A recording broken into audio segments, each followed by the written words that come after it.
Ji-won Kim walked into the Great Hall of the Galactic Council. Her black suit was simple and clean.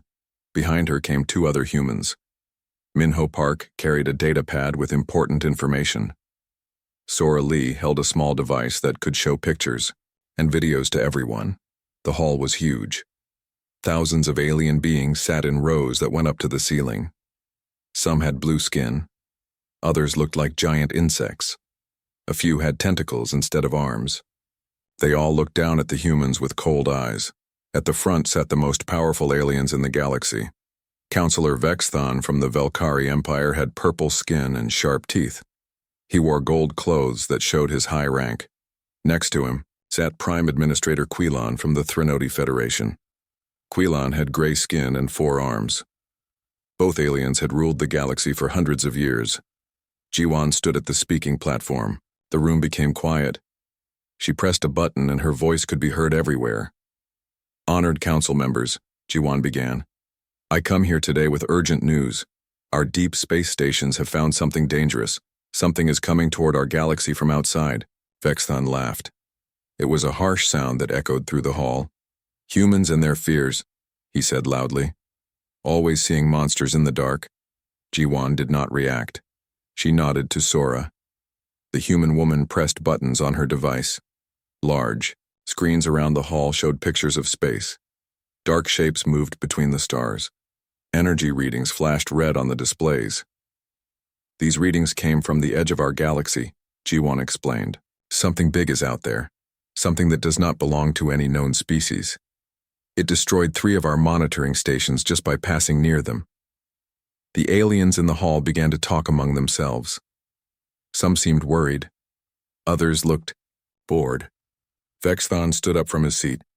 This is nonsense, Vexthon declared. Humans have been in space for only 200 years. How dare they tell us about threats we cannot see? We have watched the stars for thousands of years. Quilon nodded with all 4 of his arms. The Threnody Federation agrees.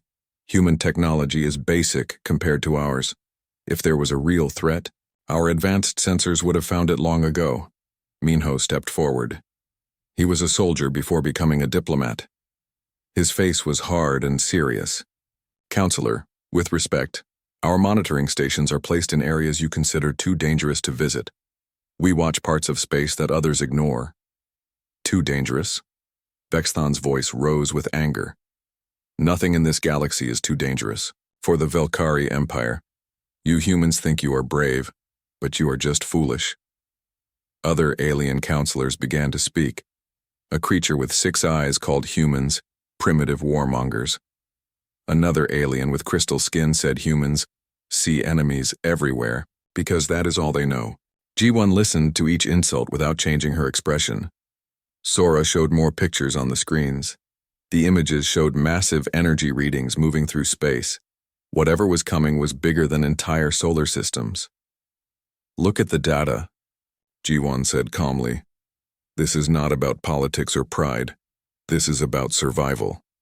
Vexthon pointed one sharp finger at Ji-won. Humans always talk about survival. You fight wars among yourselves for thousands of years, then come to space and expect us to fear your ghost stories. The hall filled with alien laughter. Even species that usually disagreed with the Velkari joined in mocking the humans. Prime Administrator Quilon stood up. The Threnody Federation moves to censure the human delegation for spreading fear without proof. Furthermore, we should consider economic sanctions until humans learn their proper place in galactic society. More laughter echoed through the hall. Vexthon smiled, showing his sharp teeth. I second this motion. Perhaps humans should return to their little blue world and leave galactic affairs to their betters. Children should not sit at the adult table. The insults hit like physical blows. Sora's hands shook with anger. Minho's jaw was tight, but Ji-won remained calm. She had expected this reaction. She looked around the great hall one more time. Thousands of alien faces stared back at her with contempt and amusement. These beings controlled trade routes, military fleets, and the fate of billions across the galaxy. They saw humans as newcomers who should be grateful just to be allowed in their presence. Very well, Ji-won said quietly. Her voice was so soft that the hall had to become completely silent to hear her. If that is how you truly feel, then humanity withdraws from all galactic accords, effective immediately. The laughter stopped. Confused murmurs spread through the crowd. Jiwan continued. We withdraw from all trade agreements. We withdraw from all defense pacts. We withdraw from all scientific exchanges and cultural programs. Humanity will have no further official contact with the Galactic Council or its member species. Vexthan looked puzzled. You cannot simply leave. There are contracts, agreements, laws that bind all spacefaring species. Laws that you just threatened to use against us, Jiwan replied. Contracts you consider void because we are too primitive to understand them. Since we are clearly not worthy to sit at the adult table, we will find our own place to eat. She closed her data pad with a sharp click. Sora packed up her display device. Minho gathered the evidence they had brought to share. Wait, called Keelan. This is not how galactic politics work. You cannot just walk away from responsibilities. Jiwan stopped at the platform's edge. She turned back to look at the alien leaders one last time. Watch your long-range sensors carefully, counselors. When our ghost stories start destroying your worlds, remember this moment. Remember that you chose pride over wisdom. She walked toward the exit. Minho and Sora followed behind her.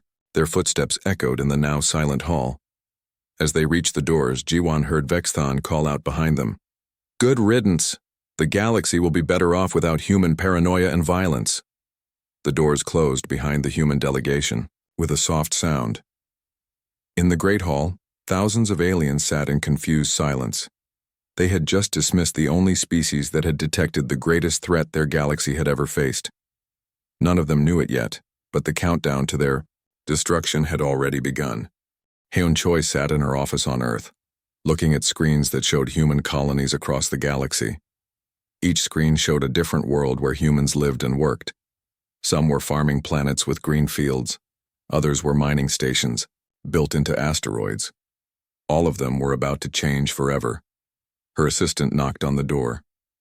Director, the council meeting recordings just arrived from Ambassador Kim. Send the activation code, Heon said without looking away from the screens. Protocol Aegis is now in effect. Across the galaxy, humans received the same message at the same time. It was simple and clear. Come home. Bring everything. Leave. Nothing behind. On Kepler Colony, Governor Jamin An read the message twice. He had built this farming world from nothing over 10 years. Now he had to abandon it in days. But he understood why. Attention all colonists, he announced over the communication system. We are implementing emergency evacuation procedures. All farming equipment, all stored food, all technology comes with us. This colony is closing permanently. The colonists did not argue. They had heard about the council meeting. They knew what the aliens thought of humans. If the galaxy wanted them gone, they would leave completely. In the asteroid mining stations, human workers shut down massive drilling machines. These machines could crack open asteroids and extract rare metals that the galaxy needed for advanced technology. The workers loaded everything onto transport ships. When they left, the stations went dark and silent. Captain Do-Hyun Kwan commanded the cargo ship Harmony. His ship was docked at Velkari Prime, the capital world of the Velkari Empire. He was loading rare crystals that powered alien computers when the withdrawal message arrived. Do-Hyun walked to the station control room. The Velkari officer there had blue skin and golden eyes. He looked at Do-Hyun with boredom. Control, this is Captain Kwan. Do-Hyun said politely. I need to inform you that all human vessels are departing immediately. We are returning to human space indefinitely. The Velkari officer looked confused. Departing? You have deliveries to make. There are contracts. The contracts are void, Do-Hyun replied. Humanity is withdrawing from all galactic commerce. Please clear our departure lane. Within hours, 15 human cargo ships left Velkari Prime. They carried rare metals, medical supplies, and advanced components that the Velkari needed for their technology. The Velkari had always assumed these materials came from Velkari sources. They never realized humans controlled most of the supply chain. On the trade station Nexus 7, Unikang ran the largest shipping company in the sector. Her company moved goods between dozens of alien worlds. Most aliens never realized that humans did the actual work of moving cargo across dangerous space routes. Shut it all down, Yuna told her staff. Every route, every warehouse, every transport ship comes home. The aliens can figure out how to move their own cargo. Her workers loaded hundreds of transport ships with supplies and equipment. When they left, 40% of the galaxy's trade network simply vanished overnight. Admiral Taiyang Moon watched the withdrawal from his command ship. Human vessels streamed past his ship like a river of metal and light. Military escort ships protected the civilian transports as they headed toward human space. Admiral, his communications officer reported, "We're getting distress calls from 17 alien worlds. They're reporting critical supply shortages." "Not our problem anymore," Admiral Moon replied.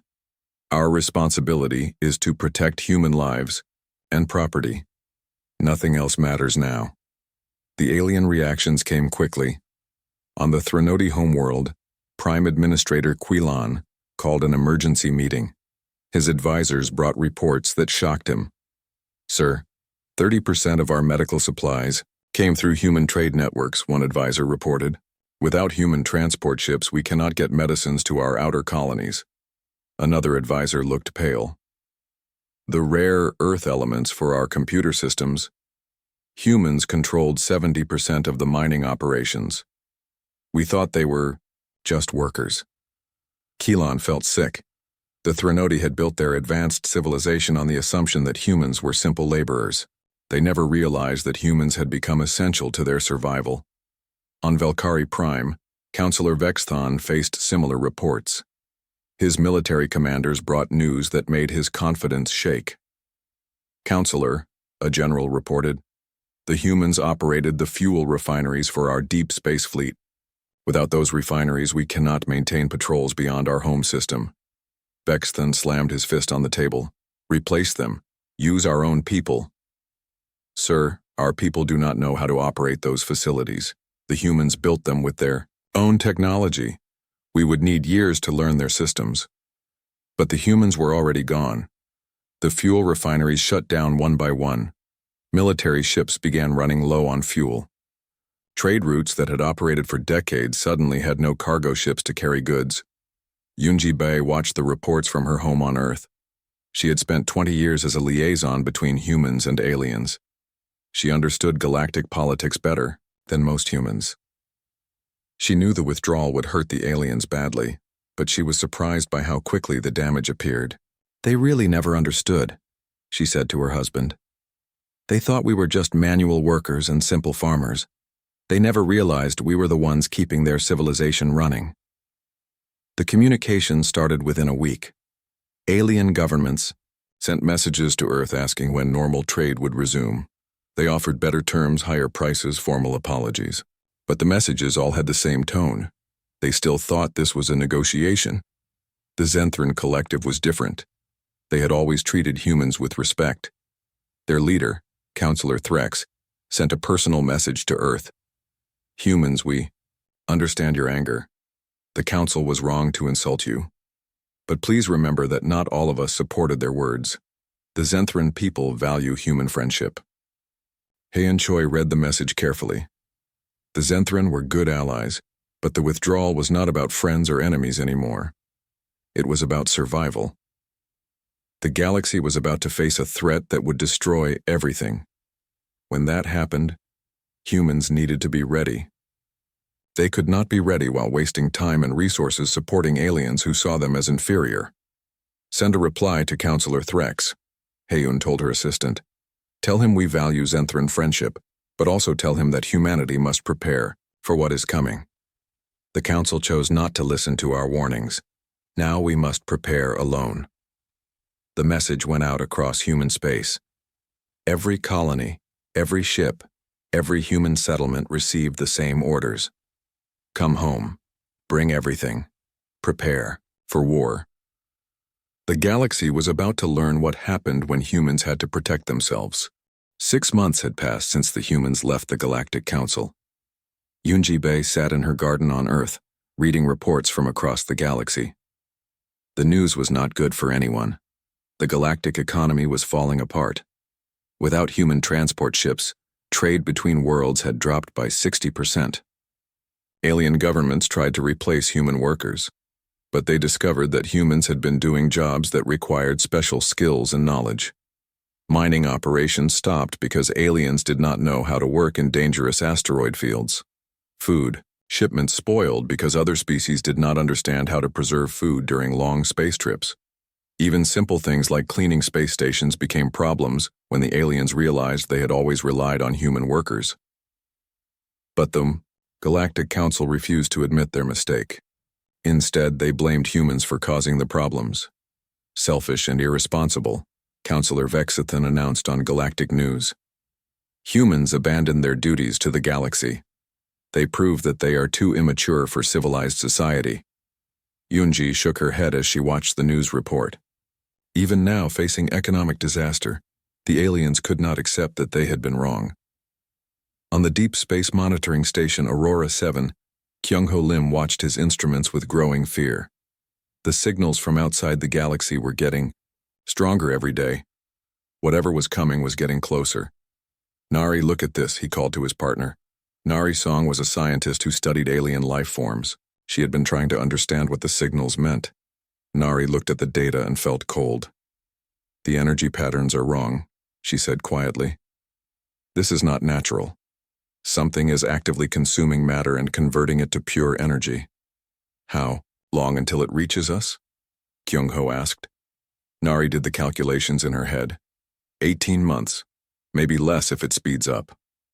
They had tried to share this information with the Galactic Council, but their messages were ignored. The Council had decided that anything from humans was false information designed to cause panic. Far from Earth, Councillor Threx of the Zenthran Collective traveled in secret toward human space. His people were different from other aliens. They had fought alongside humans in several small wars. They knew humans were not primitive or weak. Threx's ship landed on a human research station at the edge of human space. Hyunji Bai met him there in person. She had worked with Threx for many years and considered him a friend. Hyunji, Threx said as soon as they were alone. The Council is planning something terrible. Some members want to declare humans enemies of galactic peace. Hyunji was not surprised. What kind of action are they considering? Military action, Threx replied with worry in his voice. Vexthon convinced many councillors that humans are planning to attack alien worlds. He says the withdrawal is preparation for war. That is insane, Yunji said. We withdrew to protect ourselves, not to attack anyone. Threx nodded. I know this. You know this. But fear makes people believe stupid things. The economic problems are getting worse. Alien populations are angry. Their leaders need someone to blame. Yunji thought about this information. If the Council attacked human space, it would be a disaster for everyone. Humans would defend themselves, and the war would weaken the galaxy just when the real threat was approaching. Threx, I need to show you something, Yunji said. She led him to a secure room where Kyung-ho and Nari were waiting with their data. This is what humans detected 6 months ago, she explained. This is why we warned the Council. Threx looked at the energy readings and the images of space being consumed by unknown forces. His skin changed color with shock. Among his people, this was a sign of extreme fear. How long? He asked quietly. 18 months. Nari replied. Maybe less. Threx was silent for several minutes. Then he spoke in a voice full of sadness. The Council stopped all long-range monitoring in that direction. They called it a waste of resources on human paranoia. Kyung-ho felt sick. They are not watching? At all? No, Threx confirmed. They are completely unprepared. Meanwhile, on Daya, Earth Admiral Taeyang Moon supervised the largest construction project in human history. In secret shipyards hidden throughout human space, workers built warships designed for one purpose: stopping extinction-level threats. The ships were not beautiful, like alien vessels. They were thick and heavy, covered in armor and weapons. Every design choice was made for fighting, not for looking impressive. How many ships will be ready when the threat arrives? Admiral Moon asked his chief engineer. Sunho Ryu checked his construction reports. 200 heavy battleships, 500 destroyers, and 1,000 smaller combat vessels, plus support ships for supplies and repairs. Admiral Moon nodded. It was a massive fleet, larger than anything the galaxy had ever seen. But it might not be enough. What about the Council forces? Admiral Moon asked. Their ships are designed for police work, not war, Sunho replied. They fight criminals and rebels, not extinction-level threats. Their weapons are meant to disable, not destroy. This was the problem humans had tried to explain to the Council. In a galaxy where most conflicts were political, alien military forces were built for control, not survival. They had never faced an enemy that wanted to destroy everything. Back on the research station, Threx prepared to return to Zenthran space. He promised to try convincing other Council members about the real threat, but he was not hopeful. The Council is too proud to admit they were wrong, he told Yunji. They would rather believe humans are lying than accept that they missed something important. After Threx left, Yunji walked through the station's observation deck. Through the large windows, she could see human transport ships moving supplies and equipment. Everything was being prepared for the coming war. The galaxy had 16 months to get ready for the greatest threat it had ever faced. But instead of preparing, alien governments were planning to attack the only species that saw the danger coming. Yunji sent a message to Admiral Moon and the human government. The Council refuses to listen. We will face this threat alone, she looked out at the stars and wondered how many alien worlds would be destroyed because their leaders chose pride over wisdom. The humans had tried to warn them. Now humans could only prepare to fight alone. In 18 months, the galaxy would learn the price of ignoring human warnings. By then it might be too late for everyone. Admiral Taeyang Moon stood on the bridge of the newest human warship, watching hundreds of vessels move through space like a deadly dance. The shipyard around him was the size of a small moon, hidden in an asteroid field where no alien would think to look. Project Lighthouse is ahead of schedule, reported Chief Engineer Sunho Ryu as he joined the Admiral on the observation deck. We will have 300 heavy battleships ready in 12 months instead of 18. Admiral Moon nodded, but his expression remained serious. Show me the new weapons tests. Sunho activated a display screen that showed recent weapons trials. The video displayed a human battleship firing at an old asteroid. The kinetic cannon shot metal projectiles at incredible speed. When they hit the asteroid, it cracked apart like an egg. Each battleship carries 20 of these cannons, Sunho explained. They can destroy alien shields in one shot and crack a planet's surface in 10 shots. Admiral Moon watched the video again. What about defense? Our shield generators can protect an entire fleet, Sunho replied with pride.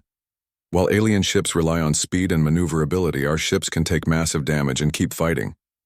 This was the secret that aliens never understood about humans. While other species built elegant, efficient technology, humans built brutal, effective tools. Human warships were not meant to look impressive. They were meant to stop anything that threatened human survival. Captain Myeon Jang commanded the battleship Indomitable, the most powerful vessel in the human fleet. She was testing the ship's systems when Admiral Moon contacted her. Captain Jang, how are the crew training exercises going? Admiral Moon asked. Better than expected, sir, Myeon replied. These ships are designed for humans. Everything feels natural. The alien refugees who saw our earlier tests said our tactics were impossible and insane. Admiral Moon smiled slightly. Good. Impossible and insane tactics win wars against impossible and insane enemies. What the aliens called impossible was actually human military doctrine developed over thousands of years of warfare on Earth. Humans had learned to fight in every environment, against every type of enemy. Their space warfare tactics came from centuries of experience with violence. While this massive fleet prepared for war, one human remained in alien space, gathering intelligence. Jihonam worked as a trade coordinator on the neutral station Crossroads. The aliens thought he was just a businessman, but he was actually a human intelligence agent. Jiho sent regular reports to Earth about alien military preparations. The news was frightening. but not for the reasons aliens expected. The Council is forming a punishment fleet to attack human space, Jiho reported in his latest message. But their real problem is much worse. The border worlds have gone silent. On the Owland edge of galactic space, entire star systems had stopped communicating. At first, alien governments thought it was equipment failure. Then they sent investigation ships. Those ships never returned. The Devourers had arrived, exactly as humans predicted, but the Galactic Council still refused to believe the reports. They convinced themselves that human sabotage was causing the communication problems. Counselor Vexathon is demanding immediate military action against human space, Jiho continued in his report. He says humans are destroying alien communications to cause panic. The Council believes him. Admiral Moon read Jiho's report with growing anger. Even facing extinction, the aliens chose to blame humans instead of preparing for the real threat. Admiral, Sunho said quietly, we could warn them again. Send them proof of what is really happening. They would not believe us. Admiral Moon replied, they think we are primitive liars. Let them learn the truth the hard way. But Admiral Moon was not a cruel man. He sent secret orders to human ships near alien space. Monitor alien distress calls, record everything. When the time comes, we may need to act. The time came sooner than expected. 3 days later, Jiho sent an emergency message. The Velkar border fleet is gone. 12 ships investigated the silent worlds. Only 1 ship returned, badly damaged. The crew is talking about monsters that eat starlight. The surviving alien crew described an enemy unlike anything in galactic records. Ships the size of moons moved through space, consuming everything in their path. Stars went dark. Planets simply vanished. Entire solar systems were reduced to empty space in hours. Captain Mi Yunjiang received these reports while conducting final tests on the Indomitable. Her weapons officer, Lieutenant Quan Seo, looked worried as he read the intelligence data. Captain, how do we fight something that can eat a solar system? Lieutenant Seo asked. We shoot it until it stops moving, Mi-yun replied calmly. Everything can be destroyed if you hit it hard enough and often enough. This was pure human thinking. While aliens tried to understand their enemies and find elegant solutions, humans simply applied overwhelming force until the problem was solved. The human fleet had been designed specifically for this type of threat. The kinetic cannons could punch through any known material. The shield generators could protect ships even inside a star. The armor was thick enough to survive planet-killing explosions. But the most important advantage was human tactics. Humans had spent thousands of years fighting enemies that wanted to completely destroy them. They understood total warfare in ways that aliens never could. Admiral, Sunho reported, we are receiving massive distress signals from alien space. The Devourer fleet is moving faster than our calculations predicted. They will reach the core alien worlds in 6 months, not 12. Admiral Moon felt the weight of command on his shoulders. The galaxy was about to be destroyed, and only humans were prepared to fight back. The same aliens who had insulted and dismissed humans now needed human protection to survive. Prepare the fleet for early deployment, Admiral Moon ordered, and send a message to Earth. Tell them it is time to decide. Do we save the galaxy that rejected us, or do we protect only ourselves? The answer would determine the fate of billions of lives across hundreds of worlds. Humans had the power to save everyone, but they also had the right to save only themselves. The aliens had made their choice 6 months ago when they laughed at human warnings. Now humans would make their choice and the galaxy would live with the consequences.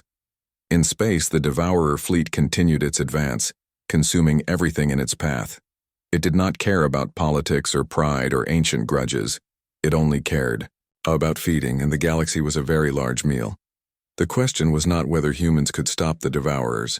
The question was whether humans would choose to try. The emergency session of the Galactic Council was unlike any meeting in their history. Half the council chambers were empty, because entire species had simply vanished. The remaining alien leaders sat in shocked silence as reports came in from across the galaxy. The Kelvani homeworld is gone, announced a shaking messenger. The entire system, 8 billion people, We detected massive energy readings, then nothing. Counselor Vexthon sat in his golden chair, but his proud appearance was broken. His purple skin had turned pale, and his sharp teeth were hidden behind trembling lips. 3 of his own colony worlds had been consumed in the past week. Prime Administrator. Keelan spoke with 4 voices at once, a sign of extreme stress among his people. The Devourers move faster than our ships can retreat. They consume matter and energy at the atomic level. Nothing remains. The truth was finally clear to everyone. The humans had been right. The threat was real, and it was destroying everything in its path. In the middle of this chaos, a small escape pod requested permission to land on Earth. Inside was former Counselor Vexthon, alone except for a few personal belongings. His homeworld was gone. His people were scattered as refugees across the galaxy. The proud Velkari Empire had been reduced to homeless survivors in less than a month. Ambassador. Ji-Won Kim met Vexthon at the landing platform. The once powerful alien leader could barely stand. His golden clothes were torn and dirty. His sharp teeth were broken from stress. Ambassador Kim, Vexthon said in a voice barely above a whisper. The council was wrong. Ji-Won said, nothing. She watched the alien who had mocked humans 6 months ago struggle to find words. Please, Vexthon continued, falling to his knees. Billions are dying. Entire civilizations are being consumed. We will accept any terms, any price. Just, please help us. Ji-Won looked down at the broken alien leader. She felt no satisfaction in being proven right. Too many people had died because of galactic pride and stupidity. How many of your people survived? Ji-Won asked quietly. Maybe 10 million out of 40 billion, Vexthon replied. They are scattered across refugee camps on distant worlds. We have nothing left except our lives. Across the galaxy, human rescue ships appeared at refugee camps and disaster zones. Captain Seojin Oh commanded a fleet of medical ships that moved from world to world, saving alien survivors. His ships were fast and efficient, designed for exactly this kind of emergency. Captain, we have another refugee convoy, reported his medical officer, Hyemin Cho. 12,000 Threnody survivors from the destroyed colony of New Harmony. Take them aboard, Captain O ordered. Full medical treatment and emergency supplies. These people have lost everything. The aliens were amazed by human efficiency and compassion. Even species that had insulted humans received full medical care and protection. Human doctors worked day and night to treat alien injuries and diseases. Dr. Hyemin Cho treated a young, Threnody child who had been orphaned when the Devourers consumed her homeworld. The child was afraid of humans because of stories she had heard about human violence. Humans are supposed to be mean, the child said in broken galactic common language. Some humans can be mean, Dr. Cho replied gently as she bandaged the child's wounds. But most humans believe in protecting children no matter what species they are. This was the truth that aliens had never understood. Humans were capable of great violence, but they used that violence to protect others, not to conquer them. Meanwhile, Ji-Won Kim addressed the shattered remains of the Galactic Council through emergency communication links. The few surviving alien leaders watched her speak from refugee ships and hidden colonies. Humanity will act, Ji-Won announced. Not because you deserve our help, but because it is the right thing to do. But understand this. When this war is over, the galaxy will be different. The aliens had no choice but to agree. They had seen their greatest military fleets destroyed in minutes by the Devourers. Only humans had weapons powerful enough to fight back. What are your terms? Asked the surviving Threnody administrator. Complete military command goes to human officers, Ji-Won stated. All surviving alien fleets will follow human tactical doctrine. No interference in human military decisions. And when this is over, the galaxy will be reorganized under human protection. Some aliens wanted to argue, but they had seen what happened to species that tried to fight the Devourers alone. The choice was simple. Accept human leadership or face extinction. Admiral Taeyang Moon received authorization to deploy the human battle fleet. For months, humans had watched alien worlds burn while preparing for this moment. Now it was time. To act. All ships, this is Admiral Moon, he announced to the massive human fleet. We are moving to engage the enemy. Remember, we fight not just for humanity, but for every living thing in this galaxy. The human fleet moved through space like a metal storm. 300 heavy battleships led the advance, followed by 800 destroyers and support vessels. It was the largest military force ever assembled in galactic history. Captain Mi-Yun Jung stood on the bridge of the Indomitable as the fleet approached the first Devourer force. Through her ship's sensors, she could see the enemy vessels. Massive organic shapes that pulsed with stolen energy from consumed worlds. All weapons ready, Captain, reported her weapons officer. Target the largest vessel, Mi-Yun ordered. Fire, all kinetic cannons.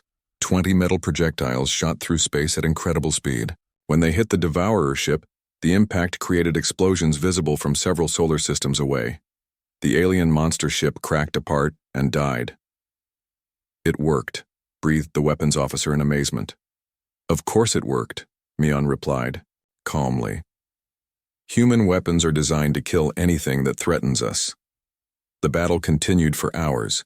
Human ships used tactics that confused and terrified the Devourers. While the monsters expected their enemies to run away, humans charged straight at them, firing constantly. The key was human understanding of total warfare. Humans had learned that sometimes the only way to stop evil was to destroy it completely. They did not try to communicate with the Devourers or understand their motives. They simply killed them. By the end of the first battle, 6 Devourer ships were destroyed, and the remaining monsters retreated. No human ships were lost, though several were damaged. Admiral Moon to all ships, came the Admiral's voice over the communication system. Excellent work. Phase 1 is complete. Now we advance to protect the core worlds. For the first time in months, surviving aliens felt hope. The humans had done something no other species could do. They had made the Devourers retreat. But the war was far from over. The main Devourer fleet was still approaching, and it was much larger than the advance force. The real test of human military power was yet to come. In refugee camps across the galaxy, alien survivors watched the battle, reports with amazement and gratitude. The species they had dismissed as primitive warmongers were the only thing standing between them and extinction. Former Counselor Vexthan watched the reports from his temporary quarters on Earth. He finally understood what humans had tried to tell the Council months ago. Sometimes violence was the only answer to greater violence. The humans had not wanted this war, but they were prepared for it. While aliens spent centuries building a peaceful society, humans had never forgotten that the universe was a dangerous place. Now, when ultimate danger threatened everything, only humans were ready to fight back.